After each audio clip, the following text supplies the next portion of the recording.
ബഹുമാന്യരായ സത്യവിശ്വാസികളെ, സഹോദരങ്ങളെ, സഹോദരിമാരെ, അല്ലാഹു സുബ്ഹാനഹു വ തആലയെ സൂക്ഷിച്ചുകൊണ്ടും അവൻ്റെ ഹലാൽ ഹറാമുകൾ ജീവിതത്തിൻ്റെ എല്ലാ രംഗങ്ങളിലും പാലിച്ചുകൊണ്ടും ജീവിക്കണമെന്ന് എല്ലാവരെയും ഉണർത്തുകയാണ്, എല്ലാവരോടും വസിയത്ത് ചെയ്യുകയാണ്.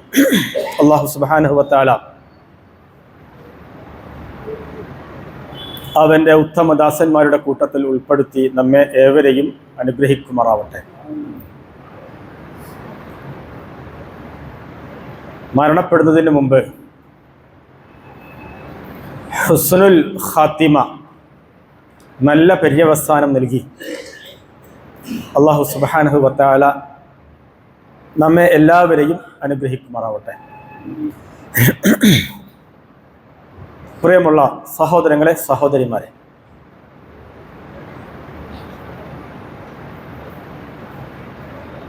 കഴിഞ്ഞ ഒരു 2 ആഴ്ചയായി കേരളത്തിൻ്റെ പൊതുമണ്ഡലങ്ങളിൽ ഇസ്ലാമിലെ ഹിജാബിനെ കുറിച്ച് ഗംഭീരമായ വാദപ്രതിവാദങ്ങൾ നടന്നുകൊണ്ടിരിക്കുകയാണ്. എന്താണ് ഇസ്ലാമിലെ ഹിജാബ് എന്ന് മനസ്സിലാക്കാൻ കഴിയാത്ത ധാരാളം പേർക്ക് എന്താണ് ഹിജാബ് എന്ന് മനസ്സിലാക്കാൻ സഹായിച്ച 2 ആഴ്ചകളാണ് കഴിഞ്ഞു പോയത്. ഹിജാബ് എന്താണ്, അതിൻ്റെ മേന്മകൾ എന്തൊക്കെയാണ്, അതിൻ്റെ പ്രത്യേകതകൾ എന്തൊക്കെയാണ്, എന്താണ് ഹിജാബും നിഖാബും ബുർഖ, ഇങ്ങനെയുള്ള വ്യത്യസ്തമായ പദങ്ങളുണ്ട്. ഇതിൻ്റെയൊക്കെ വിവക്ഷ എന്താണ്? ഇൻഷാ അല്ലാഹ് 1-2 ഖുതുബകൾ ഈ വിഷയത്തിൽ നിങ്ങളുടെ ശ്രദ്ധയിൽ കേൾപ്പിക്കണമെന്നാണ് ഉദ്ദേശിക്കുന്നത്. ആമുഖം എന്ന നിലയ്ക്ക് ചില കാര്യങ്ങൾ ഇന്നത്തെ ഖുതുബയിൽ സൂചിപ്പിക്കുവാൻ ഉദ്ദേശിക്കുകയാണ്. നമ്മുടെ രാജ്യം ലോകത്തിലെ ഏറ്റവും വലിയ ജനാധിപത്യ രാജ്യമാണ്. എല്ലാ പൗരന്മാർക്കും തുല്യമായ അവകാശങ്ങളുള്ള രാജ്യമാണ്. ലോകത്തിലെ ഏറ്റവും വലിയ ജനാധിപത്യ രാജ്യത്തിൽ സ്ത്രീകൾ ഏറ്റവും കൂടുതൽ പീഡനങ്ങൾക്കും മർദ്ദനങ്ങൾക്കും വിധേയമായിക്കൊണ്ടിരിക്കുകയാണ്. അതിൽ ഏറ്റവും വ്യാപകമായ മർദ്ദനങ്ങളും പീഡനങ്ങളും ഒക്കെ അനുഭവപ്പെടുന്ന മേഖല സ്ത്രീകളെ മാനഭംഗപ്പെടുത്തുന്ന വിഷയത്തിലാണ്. പലതരത്തിലുള്ള കയ്യേറ്റങ്ങൾ സ്ത്രീകൾക്കെതിരെ ലോകവ്യാപകമായി നടക്കുന്നുണ്ട്. അത് സ്ത്രീധനത്തിൻ്റെ പേരിൽ നടക്കുന്നുണ്ട്, സൗന്ദര്യമില്ലായ്മയുടെ പേരിൽ നടക്കുന്നുണ്ട്, പെറ്റതൊക്കെ പെൺകുട്ടികളായി പോയതിൻ്റെ പേരിൽ സ്ത്രീകൾ പ്രയാസപ്പെടുന്നുണ്ട്, കഷ്ടപ്പെടുന്നുണ്ട്. ഇതൊക്കെ ഒരു വശത്തുണ്ട്. ഇതിൽ ഏറ്റവും കൂടുതൽ സ്ത്രീകൾക്ക് നേരെയുള്ള കയ്യേറ്റം നടക്കുന്ന മേഖല എന്ന് പറയുന്നത് അവരുടെ മാനഭംഗപ്പെടുത്തുന്ന വിഷയത്തിലാണ്, ബലാത്സംഗവുമായി ബന്ധപ്പെട്ടുകൊണ്ടാണ്. ഇവിടെയാണ് ചരിത്രം പരിശോധിച്ച് നോക്കിക്കഴിഞ്ഞാൽ ഇത്തരത്തിലുള്ള കയ്യേറ്റങ്ങൾ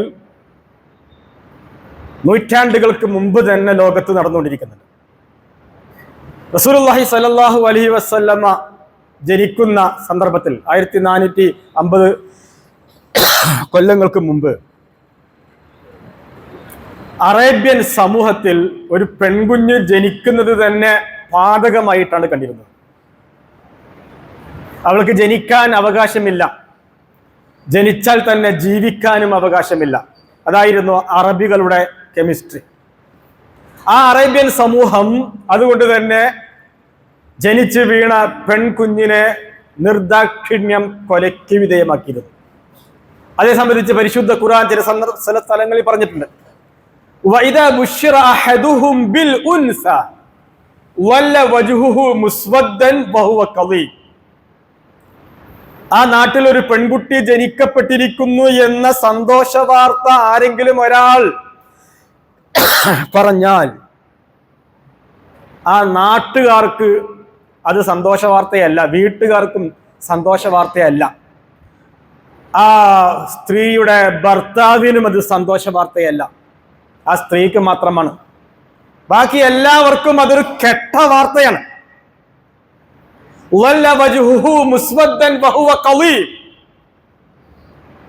മുഖം കരിവാളിച്ചു പോകുന്ന രീതിയിൽ, വെറുപ്പ് പ്രകടിപ്പിക്കുന്ന രീതിയിലാണ് അറേബ്യൻ ജാഹിലിയത്തിൽ സ്ത്രീയുടെ അവസ്ഥ എന്ന് പരിശുദ്ധ ഖുർആൻ പഠിപ്പിച്ചിരുന്നു.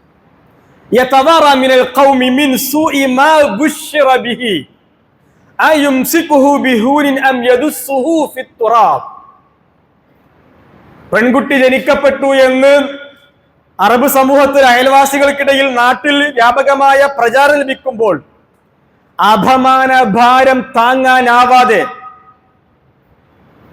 ഈ കുട്ടിയെ നിന്ദ്യമായി ഈ ലോകത്തേക്ക് വിട്ടേക്കണമോ, അതല്ല അവളെ ജീവനോടെ കുഴിച്ചു മൂടണമോ എന്ന ചിന്തയാണ് അറേബ്യൻ ജാഹിലിയത്തിൽ ഓരോ കുടുംബത്തിലും ഉണ്ടായിരുന്നത് എന്ന് പരിശുദ്ധ ഖുർആൻ നമുക്ക് പഠിപ്പിച്ചിരുന്നു. അവിടുന്ന് അങ്ങോട്ട് പിന്നീട് വ്യത്യസ്ത ഭൂപ്രദേശങ്ങളിൽ സ്ത്രീയുടെ അവസ്ഥ ഇതിൽ നിന്നും വ്യത്യസ്തമല്ല, സമാനമായ അവസ്ഥകൾ തന്നെയാണ്. യൂറോപ്യൻ നാടുകളിൽ കഴിഞ്ഞ AD 11-ാം നൂറ്റാണ്ട് വരെ ഭർത്താവിന് ഭാര്യയെ വിൽക്കാൻ അനുവാദമുണ്ടായിരുന്നു എന്നാണ്. പോത്തിനെയും കാളനൊക്കെ വിൽക്കുന്നത് പോലെ നാം ഒക്കെ അങ്ങേയറ്റം കൊട്ടിഘോഷിക്കുന്ന യൂറോപ്യന്മാർ എന്ന് പറഞ്ഞാൽ ഭയങ്കര സംഭവമാണ്, യൂറോപ്യൻ നാഗരികത എന്ന് പറഞ്ഞാൽ വലിയ സംഭവമാണ് എന്നൊക്കെ വിചാരിക്കുന്ന ഈ നാഗരികതയുണ്ടല്ലോ, ഈ നാഗരികതയിൽ 11-ാം നൂറ്റാണ്ട് വരെ ഭർത്താവിന് ഭാര്യയെ വിൽക്കാനുള്ള അവകാശമുണ്ടായിരുന്നു എന്നാണ്. തീർന്നില്ല, സ്വന്തം ഭാര്യയെ വാടകയ്ക്ക് കൊടുക്കുവാൻ ഭർത്താവിന് അവകാശം നൽകിയിരുന്നു യൂറോപ്യൻ നാഗരികത. ഇംഗ്ലണ്ടിൽ 1805 വരെ, മനസ്സിലാക്കണം, 1805 വരെ ഇംഗ്ലണ്ടിൽ ഭാര്യയെ വിൽക്കാനുള്ള അവകാശം ഭർത്താവിന് ഉണ്ടായിരുന്നു എന്ന് യൂറോപ്യൻ ചരിത്രം നമുക്ക് പഠിപ്പിച്ചിരുന്നു. AD 12-ാം നൂറ്റാണ്ടിൽ ഫ്രാൻസിൽ നടന്ന ഒരു സമ്മേളനത്തിന്റെ വിഷയം സ്ത്രീക്ക് ആത്മാവുണ്ടോ എന്നാണ്. ഒരു സമ്മേളനത്തിന്റെ വിഷയം സ്ത്രീക്ക് ആത്മാവുണ്ടോ, സ്ത്രീ മനുഷ്യനാണോ? ഒരു രാഷ്ട്രത്തിലെ പ്രധാനപ്പെട്ട ഒരു സമ്മേളനത്തിന്റെ വിഷയം അതാണ്, മാറ്റർ അതാണ്. പ്രിയമുള്ള സഹോദരങ്ങളെ, സഹോദരിമാരെ, ഞാൻ നിങ്ങൾ മനസ്സിലാക്കണം, ലോകത്ത് സ്ത്രീകൾക്കെതിരെ ഏറ്റവും കൂടുതൽ കയ്യേറ്റങ്ങൾ നടന്നുകൊണ്ടിരിക്കുന്ന ഒരു കാലഘട്ടത്തിലാണ് ഞാനും നിങ്ങളും ജീവിച്ചുകൊണ്ടിരിക്കുന്നത്. പത്രമെടുത്താൽ, ചാനലുകൾ തുറന്നാൽ ഇത്തരം കയ്യേറ്റ വാർത്തകളാണ് വ്യാപകമായി നമുക്ക് കേൾക്കുവാനും വായിക്കുവാനും ഒക്കെ കഴിയുന്നത്. ചില പഴയകാല ചില റിപ്പോർട്ടുകളുണ്ട്. ബ്രിട്ടീഷ് ആഭ്യന്തര മന്ത്രാലയം തയ്യാറാക്കിയ റിപ്പോർട്ടിൽ 80% വനിതാ പോലീസുകാരും ജോലിക്കിടയിൽ അതിക്രമങ്ങൾക്ക് വിധേയമായി കൊണ്ടിരിക്കുന്നു. ആരാണ്? രാജ്യം കാക്കുന്ന വനിതാ പോലീസുകാർ. 80%, ബ്രിട്ടനിലെ 80% രാജ്യം കാക്കുന്ന വനിതാ പോലീസുകാർ പുരുഷന്മാരാൽ ബലാത്സംഗത്തിന് വിധേയമായി കൊണ്ടിരിക്കുന്നു. ബ്രിട്ടീഷ് സൈക്കോളജി വിഭാഗം തയ്യാറാക്കിയ റിപ്പോർട്ടിൽ 60% പെൺ നഴ്സുമാർ രോഗികളായ പുരുഷന്മാരാൽ പീഡിപ്പിക്കപ്പെടുന്നു. അപ്പൊ പിന്നെ ഡോക്ടർമാരുടെയും പുരുഷ നഴ്സുമാരുടെയും ഒക്കെ അവസ്ഥ പിന്നെ അത് വേറെ തന്നെയാണ്, ആ പീഡനങ്ങൾ വേറെ തന്നെയാണ്. ഇതിന് നൂറ്റാണ്ടുകളുടെ പഴക്കമുണ്ട് സ്ത്രീകൾക്ക് നേരെയുള്ള ഇത്തരം കയ്യേറ്റങ്ങൾക്ക് എന്ന് സൂചിപ്പിക്കുവാനാണ് ഞാൻ ഇത്തരം ഉദാഹരണങ്ങൾ നിങ്ങളുടെ മുമ്പിൽ വെച്ചത്. ഇവിടെയാണ് യഥാർത്ഥത്തിൽ ഇസ്ലാമിക നാം ജീവിച്ചുകൊണ്ടിരിക്കുന്ന ഇന്ത്യ പോലും വ്യത്യസ്തമല്ല. നാം ജീവിച്ചുകൊണ്ടിരിക്കുന്ന ഇന്ത്യ പോലും വ്യത്യസ്തമല്ല. പുതിയ കണക്കനുസരിച്ച് ലോകത്ത് സ്ത്രീകൾക്ക് നേരെ നടന്നുകൊണ്ടിരിക്കുന്ന ബലാത്സംഗ മാനഭംഗ കേസുകളിൽ 4-ാം സ്ഥാനത്താണ് ഏറ്റവും വലിയ ജനാധിപത്യ രാജ്യമായി ഇന്ത്യ എന്നാണ് പുതിയ കണക്ക്. 4-ാം സ്ഥാനത്താണ്. ബ്രിട്ടനിലെ കണക്ക് ഞാൻ നേരത്തെ സൂചിപ്പിച്ചിരുന്നു. ഒരു മാസം 5750 സ്ത്രീകൾ മാനഭംഗത്തിന് വിധേയമാവുന്നു ബ്രിട്ടനിൽ. അപ്പൊ ഇന്ത്യയിലെ അവസ്ഥ എന്തായിരിക്കും? ഏറ്റവും വലിയ രാജ്യമാണല്ലോ എണ്ണത്തിൽ. ഇന്ത്യയിലെ അവസ്ഥ എന്തായിരിക്കും? ഇവിടെയാണ് യഥാർത്ഥത്തിൽ ഇസ്ലാമിക ശരീഅത്ത് എടുത്ത് പരിശോധിച്ച് നോക്കിക്കഴിഞ്ഞാൽ അള്ളാഹുവിന്റെ റസൂൽ സല്ലല്ലാഹു അലൈഹി വസല്ലമ പരിശുദ്ധ ഖുർആനുമായി ഇസ്ലാമിക ശരീഅത്തുമായി മക്കയിൽ വന്നു, മദീനയിൽ ഒരു ഭരണക്രമം ഉണ്ടാക്കി. ഈ 23 കാലഘട്ടത്തിനുള്ളിൽ ആകെ ഒരൊറ്റ മാനഭംഗ കേസേ റിപ്പോർട്ട് ചെയ്യപ്പെട്ടിട്ടുള്ളൂ. 23 വർഷത്തിനുള്ളിൽ ഒരൊറ്റ ബലാത്സംഗ കേസ്. ആ സംഭവം ഹദീസിൽ കാണുവാൻ സാധിക്കും. അന്ന ഇംറഅതൻ വഖഅ അലൈഹാ റജുലുൻ ഫീ സവാദി സുബ്ഹ്. ഒരു പെണ്ണ്, അവൾ സുബഹിയുടെ സമയത്ത് വഹിയ തഅ്തമിദു ഇലൽ മസ്ജിദ്, സുബഹി നമസ്കാരത്തിന് പള്ളിയിലേക്ക് പോവുകയാണ്. ഈ ഹദീസൊക്കെ വായിക്കുമ്പോൾ സ്ത്രീകൾ പള്ളിയിൽ പോകാൻ പാടില്ല എന്ന് പറഞ്ഞു കിടക്കുന്ന കുറെ ടീമുണ്ട്. അവരൊക്കെ ഇത്തരം ഹദീസുകൾ പഠിക്കണം. അള്ളാഹുവിന്റെ റസൂൽ സല്ലല്ലാഹു അലൈഹി വസല്ലം കാലഘട്ടത്തിൽ ഒരു സ്ത്രീ മദീന പള്ളിയിലേക്ക് പോകുന്ന സന്ദർഭത്തിൽ സുബഹി നമസ്കാര സമയത്ത് ആ നേരത്ത് പള്ളിയിലേക്ക് പോകുമ്പോൾ വഖഅ അലൈഹാ റജുലുൻ, ഒരു ചങ്ങാതി അവന്റെ നേരെ ചാടി വീണു. എന്നിട്ട് അവളെ ബലാത്കാരം ലൈംഗികമായി ഉപയോഗിച്ചു. ഫസ്തഗാസത് ബിറജുലിൻ മറ അലൈഹാ ഫഖാല റസൂലുള്ളാഹി സ്വല്ലല്ലാഹു അലൈഹി വസല്ലം. അങ്ങനെ ഈ പെണ്ണ് സഹായിക്കണം സഹായിക്കണം എന്ന് പറഞ്ഞുകൊണ്ട് നല്ല ഉച്ചത്തിൽ ശബ്ദമിട്ടു. ആ സന്ദർഭത്തിൽ ഒരു വ്യക്തി വന്നുകൊണ്ട് സഹായിച്ചു.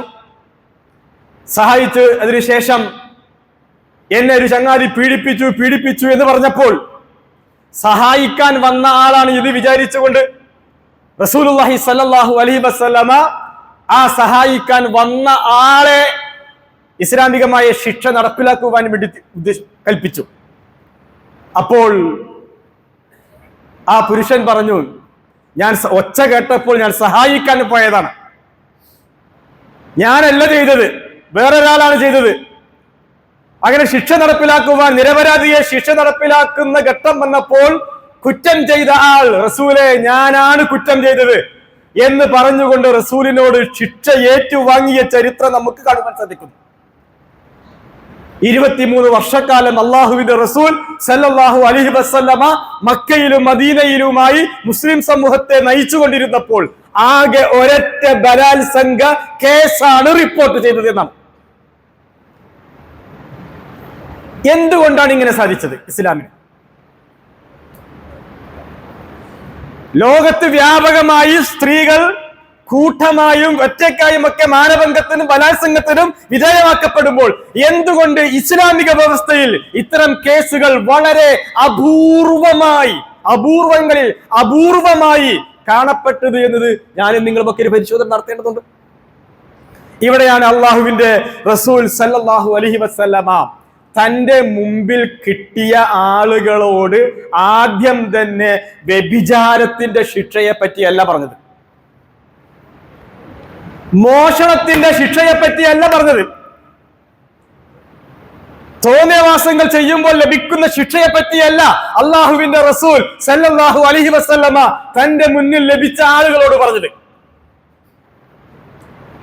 പ്രസിദ്ധമായ ഒരു ഹദീസ് ഉണ്ട്, ആയിഷ റളിയല്ലാഹു അൻഹ റിപ്പോർട്ട് ചെയ്ത ഹദീസാണ്. ആ ഹദീസിൽ കാണുവാൻ സാധിക്കും, ഇന്നമാ നസല അവ്വല മാ നസല മിൻഹു സൂറത്തുൻ മിനൽ മുഫസ്സൽ ഫീഹാ ദിക്റുൽ ജന്ന വന്നാർ. പരിശുദ്ധ ഖുർആനിൽ ആദ്യമായി ഇറങ്ങിയ സൂറത്ത് സ്വർഗത്തെക്കുറിച്ചും നരകത്തെക്കുറിച്ചും ഒക്കെ പരാമർശിക്കുന്ന സൂറത്തുകളും ആയത്തുകളും ഒക്കെയാണ് ആദ്യം ഇറങ്ങിയത്. വിശദമായിട്ട് സ്വർഗ നരകങ്ങളെ കുറിച്ച് പ്രഖ്യാപിക്കുന്ന ആയത്തുകളും സൂറത്തുകളുമാണ് ആദ്യം ഇറങ്ങിയത്.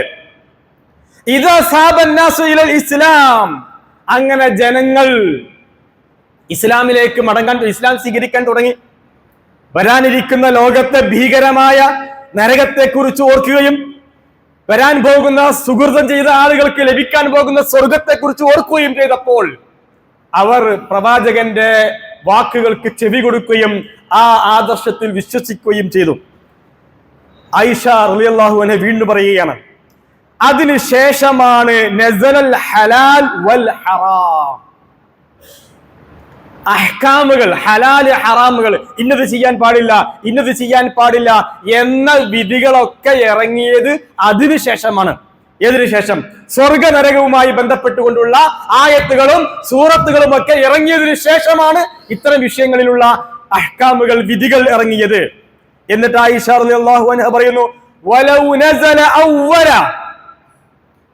ബിശൈഇൻ ലാ തശ്റബുൽ ഖംറ ഫഖാലു ലഖാലു ലാ നദഉൽ ഖംറ അബദാ. പരിശുദ്ധ ഖുർആനിൽ ആദ്യം തന്നെ കള്ളു കുടിക്കരുതേ എന്ന് പറഞ്ഞുകൊണ്ടുള്ള ആയത്താണ് ഇറങ്ങിയിരുന്നുവെങ്കിൽ ലാ നദഉൽ ഖംറ അബദാ, ഒരിക്കലും ഞങ്ങൾ കള്ളു ഉപേക്ഷിക്കുമായിരുന്നില്ല. അറബ് സമൂഹം ഒരിക്കലും കള്ളു ഉപേക്ഷിക്കുമായിരുന്നില്ല. തീർന്നില്ല, വലൗ നസല ലാ തസ്നു ലഖാലു ലാ നദഉ സിന അബദാ. പരിശുദ്ധ ഖുർആനിൽ ആദ്യം തന്നെ ഇറങ്ങുന്ന സൂറത്തും ആയത്തുകളൊക്കെ നിങ്ങൾ വ്യഭിചരിക്കരുത്, നിങ്ങൾ മോഷണം നടത്തരുത് എന്ന് പറഞ്ഞുകൊണ്ടുള്ള ആയത്തുകളാണ് ഇറങ്ങിയത് എങ്കിൽ ഞങ്ങൾ ഒരിക്കലും മോഷണം ഒഴിവാക്കുമായിരുന്നില്ല, ഞങ്ങൾ ഒരിക്കലും വ്യഭിചാരം ഒഴിവാക്കുമായിരുന്നില്ല. ആരാ പറയുന്നത്? ആയിഷ റളിയല്ലാഹു അൻഹയാണ് പറയുന്നത്. കാണാൻ സാധിക്കും. എന്താ അതിന്റെ അർത്ഥം? അള്ളാഹുവിന്റെ റസൂൽ സല്ലല്ലാഹു അലൈഹി വസല്ലമ തന്റെ മുന്നിൽ ലഭിച്ച ആളുകളിൽ ആദ്യമായി ഇസ്ലാമിലെ ഹലാല് ഹറാമുകളല്ല പറഞ്ഞത്, ശിക്ഷാ സമ്പ്രദായങ്ങളെ കുറിച്ചല്ല പറഞ്ഞത്, പിന്നെയോ അഖീദയെ സംബന്ധിച്ചാണ് പറഞ്ഞത്. അഖീദ, വിശ്വാസത്തെ സംബന്ധിച്ചാണ് ആദ്യമായി പറഞ്ഞത്. തസ്ഹീഹുൽ അഖീദ, അഖീദ ശരിപ്പെടുത്തണം, ഈമാൻ ശരിപ്പെടുത്തണം, വിശ്വാസം ശരിപ്പെടുത്തണം. അഖീദ എന്നത് ഇസ്ലാമിൽ വളരെ പ്രധാനപ്പെട്ട ഒന്നാണ്. അത് ആദ്യം ശരിപ്പെടുത്തുന്ന പണിയാണ് അള്ളാഹുവിന്റെ റസൂൽ സല്ലല്ലാഹു അലൈഹി വസല്ലമ മക്ക കാലഘട്ടത്തിൽ ചെയ്തത് എന്ന് ഇസ്ലാമിക ചരിത്രം നമുക്ക് പഠിപ്പിച്ചിരുന്നു. എന്താണ് അഖീദ? അള്ളാഹുവിന്റെ റസൂൽ മക്കയിലെ ആളുകളോട് പറഞ്ഞു, നിങ്ങൾ എന്തിനാണ് നമ്മുടെ കൂട്ടത്തിൽ നിന്ന് മരിച്ചുപോയ ആളുകളെ വിളിച്ച് പ്രാർത്ഥിക്കുന്നത്? മഹാ തെറ്റല്ലേ നിങ്ങൾ ചെയ്യുന്നത്? അത് ചെയ്യാൻ പാടില്ല. നമ്മെപ്പോലെ ജീവിച്ച് മരിച്ചുപോയ ആളുകളെ നിങ്ങൾ എന്തിനാണ് വിളിച്ച് പ്രാർത്ഥിക്കുന്നത്? ഇത് അഖീദയാണ്. റസൂലുള്ളാഹി സ്വല്ലല്ലാഹു അലൈഹി വസല്ലം വീണ്ടും അവരോട് ചോദിച്ചു, ഒരു ഉപകാരവും ചെയ്യാത്ത, ഒരു ഉപദ്രവവും ചെയ്യാത്ത, നാട്ടി നിർത്തിയിരിക്കുന്ന ഈ വിഗ്രഹങ്ങളെ നിങ്ങൾ എന്തിനാണ് പൂജിക്കുന്നത്? അതിൽ കിടക്കുന്ന പുണ്യാളന്മാരെ അവരെ എന്തിനാണ് നിങ്ങൾ വിളിച്ച് പ്രാർത്ഥിക്കുന്നത്? അള്ളാന്റെ റസൂൽ സല്ലല്ലാഹു അലൈഹി വസല്ലം ആ ജനങ്ങളോട് ചോദിച്ചു. നടുക്കടലിൽ കപ്പൽ ആടി ഉലയുമ്പോൾ നിങ്ങൾ എന്തിനാണ് അള്ളാഹു അല്ലാത്തവരെ വിളിച്ച് പ്രാർത്ഥിക്കുന്നത്? അവരോട് ചോദിച്ചു. നന്മയും തിന്മയും വരുത്തുവാൻ നിങ്ങൾക്ക്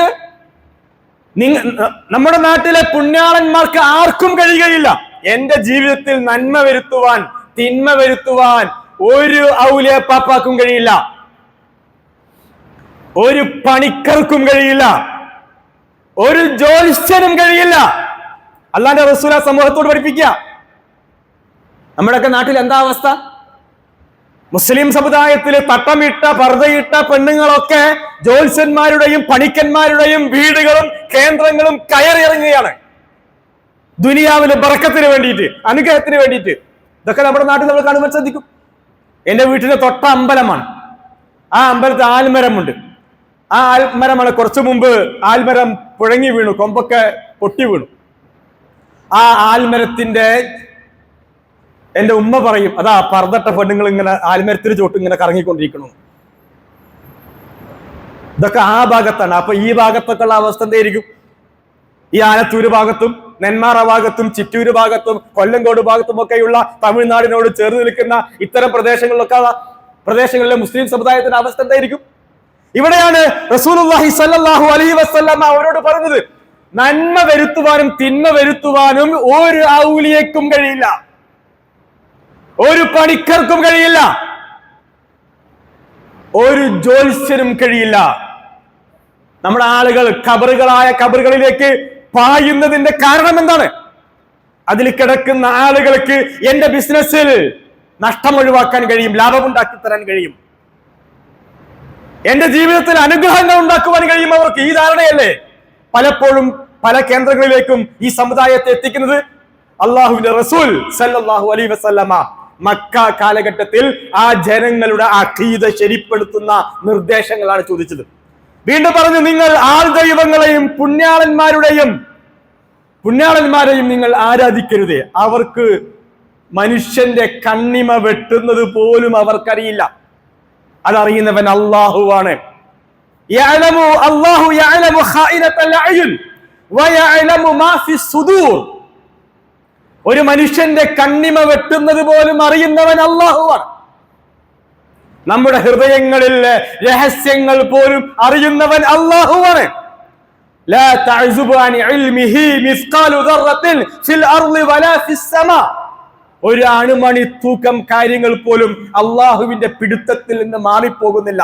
എത്രത്തോളം എന്ന് വെച്ചാൽ അള്ളാഹുവിന്റെ റസൂൽ സല്ലല്ലാഹു അലൈഹി വസല്ലമ മക്കയിലെ ജനങ്ങളിൽ അവരുടെ അഖീദ ഉറപ്പിക്കുവാൻ അള്ളാഹുവിന്റെ റസൂൽ വീണ്ടും അവരോട് പറഞ്ഞു, വഇൻദഹു മഫാത്തിഹുൽ ഗൈബ്. എല്ലാ അദൃശ്യങ്ങളുടെ താക്കോലുകളും അള്ളാഹുവിന്റെ അടുത്താണ്. ഖബറിൽ കിടക്കുന്ന ഒരാൾക്കും അദൃശ്യം അറിയില്ല. ലാ യഅലമുഹാ ഇല്ലാഹു. എല്ലാ അദൃശ്യം അറിയുന്നവരും അള്ളാഹുവാണ്. വയഅലമു മാ ഫിൽ ബർരി വൽ ബഹർ. കടലിൽ നടക്കുന്നത് എന്താണ്, കരയിൽ നടക്കുന്നത് എന്താണ്, അള്ളാഹുവിന് മാത്രമേ അറിയുകയുള്ളൂ. വമാ തസ്ഖുതു മിൻ വറഖത്തിൻ ഇല്ലാ യഅലമുഹാ. ഭൂമിയിലെ ഏതോ ഒരു കാട്ടിലെ ഒരു മരത്തിലെ ഒരു ഇല ഭൂമിയിലേക്ക് വീഴുന്നത് പോലും അള്ളാഹു അറിയാതെ വീഴുന്നില്ല. അതാണ് അള്ളാഹു. വലാ ഹബ്ബത്തിൻ ഫീ ളുലുമാത്തിൽ അർളി വലാ റുത്ബിൻ വലാ യാബിസിൻ ഇല്ലാ ഫീ കിതാബിൻ മുബീൻ. വളരെ ചെറിയ ഏത് കാര്യങ്ങളാവട്ടെ എല്ലാം അറിയുന്നത് അള്ളാഹു മാത്രമാണ്. ഈ അഖീദ വിശ്വാസം അള്ളാഹുവിന്റെ റസൂൽ മക്ക കാലഘട്ടത്തിലെ ജനങ്ങളെ പഠിപ്പിച്ചു. നമ്മളൊക്കെ ചിന്തിക്കണം, നമ്മുടെ നാട്ടില് മതപണ്ഡിതന്മാർ ജനങ്ങളെ ഖബറുകളിലേക്ക് തീർത്ഥയാത്ര കൊണ്ടുപോവുകയാണ്. ഓരോ ആളുകളുടെ പേരിൽ കള്ളക്കറാമത്തുകൾ പറഞ്ഞ് വ്യാപകമായി പ്രചരിപ്പിച്ചുകൊണ്ടിരിക്കുകയാണ്. CM മടവൂർ എന്ന് പറയുന്ന ഒരു വ്യക്തിയെ സംബന്ധിച്ച് അദ്ദേഹം ശരിക്കും ഒരു അരവട്ടനായിരുന്നു. അദ്ദേഹം മുക്കല്ലഫല്ല. ഇസ്ലാമിക നിയമങ്ങൾ പാലിക്കാൻ ബാധ്യസ്ഥനായ വ്യക്തിയല്ല അദ്ദേഹം. എന്ന് വെച്ചാൽ മാനസികമായ വിഭ്രാന്തിയുള്ള ആളാണ്. റമളാൻ മാസത്തിൽ നോമ്പെടുക്കാതിരിക്കുക, നോമ്പെടുക്കുന്നവരെ നോമ്പ് നിർബന്ധമായി മുറിപ്പിക്കുക, ഇതൊരു വലിയ ചെയ്യോ? ഒരു ബുദ്ധിയുള്ള മനുഷ്യൻ ചെയ്യുമോ? എന്നിട്ട് അങ്ങനെയുള്ള വ്യക്തിയെ സംബന്ധിച്ച് നമ്മുടെ നാട്ടിലെ മതപണ്ഡിതന്മാർ വ്യാപകമായി ഇല്ലാ കഥകൾ പ്രചരിപ്പിച്ചുകൊണ്ടിരിക്കുക. ഒരു സ്ത്രീ പ്രയാസം, കല്യാണത്തിന് മകളെ കെട്ടിക്കാൻ സ്വർണ്ണല്ല എന്ന് പറഞ്ഞപ്പോ എന്നാ ഈ ഇല കൊണ്ടുപോയിക്കോ. ആളുകൾ ട്രോളിക്കൊണ്ടിരിക്കുകയാണ്. സ്വർണത്തിന് വില കൂടിയ കാലഘട്ട, ഏത് ഇലയിലാണാവോ ഈ വർക്കത്തുള്ളത്, കറാമത്തുള്ളത് തിരഞ്ഞെടുക്കുക ആൾക്കാർ. ആ ഇല കൊടുത്തപ്പോ സ്വർണം അങ്ങോട്ട് കിട്ടി, കല്യാണം ഗംഭീരമായി നടത്തി.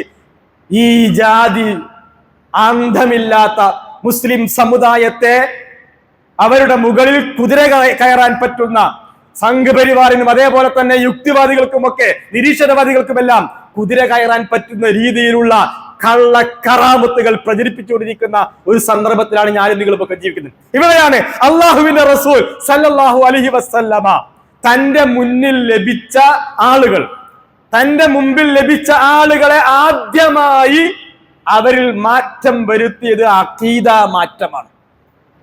അഖീദ മാറ്റം.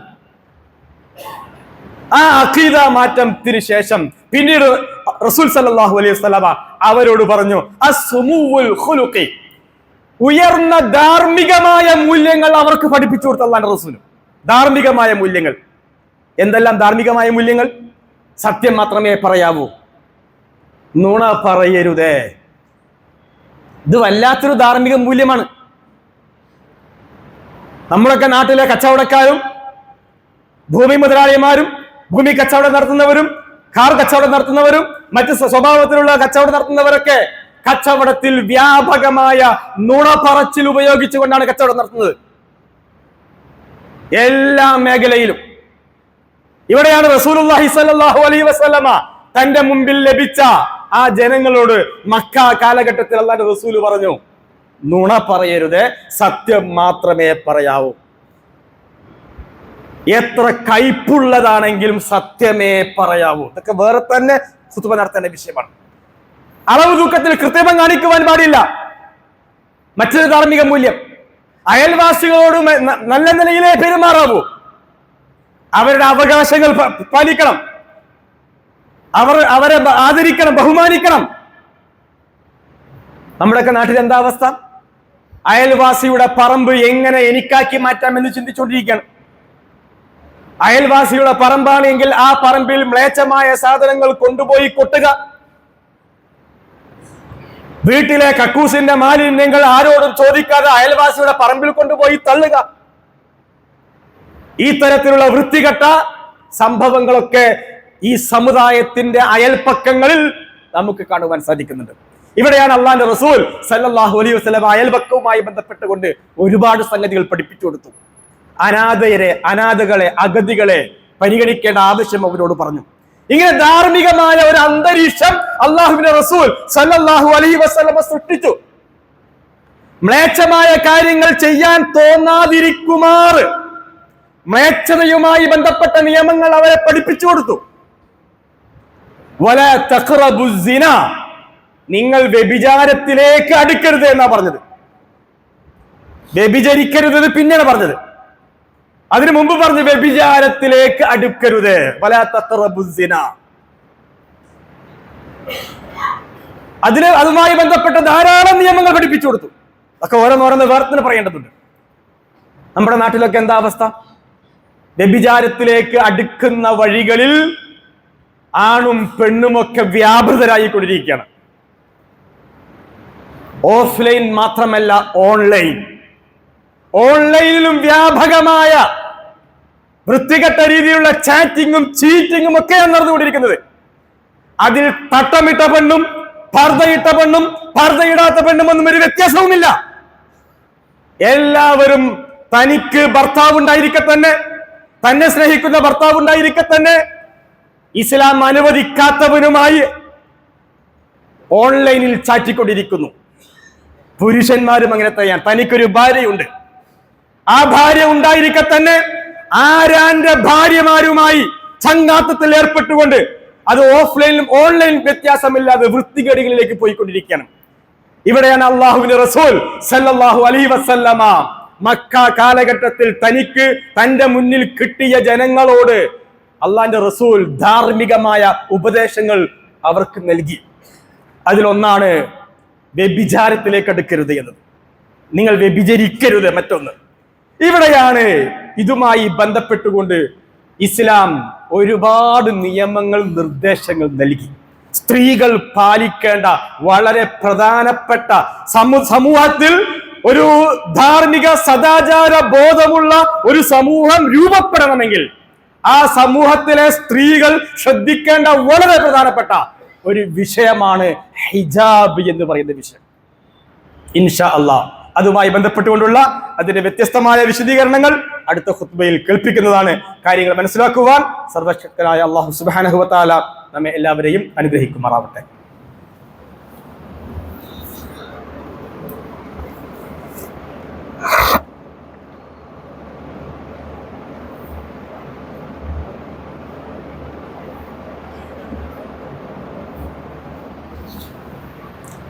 അൽഹംദുലില്ലാഹി റബ്ബിൽ ആലമീൻ അസ്സലാത്തു വസ്സലാമു അലാ റസൂലിഹിൽ അമീൻ വഅലാ ആലിഹി വസഹ്ബിഹി അജ്മഈൻ. യാ അയ്യുഹന്നാസ് ഇത്തഖുല്ലാഹ ഹഖ്ക തുഖാതിഹി ولا تموتن إلا وأنتم مسلمون. اللهم اغفر للمؤمنين والمؤمنات والمسلمين والمسلمات الأحياء منهم والأموات إنك مجيب الدعوات يا قاضي الحاجات. اللهم أجرنا من النار، اللهم أجرنا من النار. ربنا لا تدع لنا في مقامنا هذا ذنبا إلا غفرت، ولا دينا إلا قضيت، ولا مريضا إلا شفيت، ولا باغيا إلا قطعت، ولا ميتا إلا رحمت. اللهم يا حي يا قيوم انصر المسلمين في غزة يا الله، واشف مرضاهم وجرحاهم يا الله، وأطعمهم طعاما لذيذا وأشربهم ماء طهورا.